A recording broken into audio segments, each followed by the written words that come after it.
గా ఎత్తుకోవడం చేతగాక మా నగరాధ్యక్షుడిని అరెస్ట్ చేయడం ఇది అన్యాయం, ఇది అన్యాయం.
తెలంగాణ రాష్ట్రాన్ని 10 సంవత్సరాలు ముఖ్యమంత్రిగా ఉండి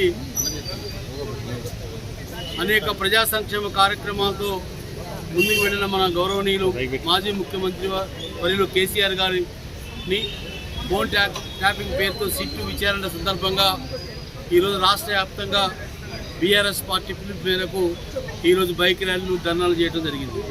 దానిలో భాగంగా ఈరోజు ఖమ్మం నగర కమిటీ ఆధ్వర్యంలో మోటార్ సైకిల్ ర్యాలీ ప్రశాంతంగా జరుగుతున్న క్రమంలో ఇల్లంద క్రాస్ రోడ్ దగ్గర ధర్నాలో కూర్చున్న సందర్భంగా జరిగిన ఘటనలో బీఆర్ఎస్ కార్యకర్తలు కానీ బీఆర్ఎస్ నాయకులు కానీ ఎలాంటి ఉద్దేశం లేకపోయినా వాలంటరీగా సబ్ ఇన్స్పెక్టర్ గారు కింద పడిపోతే దాన్ని ఆసరా చేసుకొని ఇలా బీఆర్ఎస్ నగర అధ్యక్షులపైన అదేవిధంగా బీఆర్ఎస్ కార్యకర్తలపైన తప్పుడు కేసు పెట్టడం జరిగింది.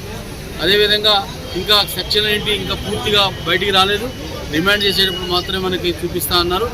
అందువల్ల రిమాండ్ చేస్తామని చెప్పేసి ఏసీపీ గారు చెప్పడం జరిగింది. రిమాండ్ చేస్తారంటే బలమైన సెక్షనే పెట్టి ఈరోజు రిమాండ్ చేయాలని పోలీసు వాళ్ళు ఆలోచిస్తున్నారు. మీ ద్వారా ఈ రాష్ట్ర ప్రజానీకానికి ఇలాంటి అక్రమ అరెస్టులు కానీ ఇటువంటి అక్రమ బెదిరింపులు కానీ బీఆర్ఎస్ పార్టీ ఎప్పుడు భయపడదు. బీఆర్ఎస్ పార్టీకి కంప్లీట్గా ఇలా లీగల్ సెల్ పూర్తిగా అండా ఉన్నది. అందువల్ల ప్రజా ఉద్యమాల్లో ఉన్న బీఆర్ఎస్ పార్టీని ఎన్ని అక్రమ కేసులు పెట్టినా ఎన్ని నిర్బంధాలు పెట్టినా ఇది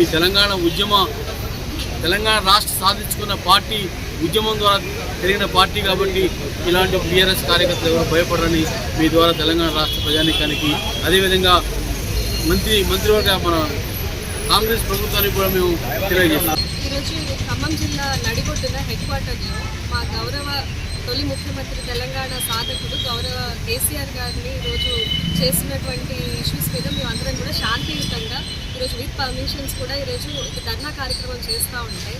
దాన్ని కూడా ఈరోజు చూసి తట్టుకోలేక ఈ కాంగ్రెస్ ప్రభుత్వం కానీ రేవంత్ రెడ్డి గారి ప్రభుత్వం మరీ దుర్మార్గంగా వ్యవహరిస్తూ ఉంది.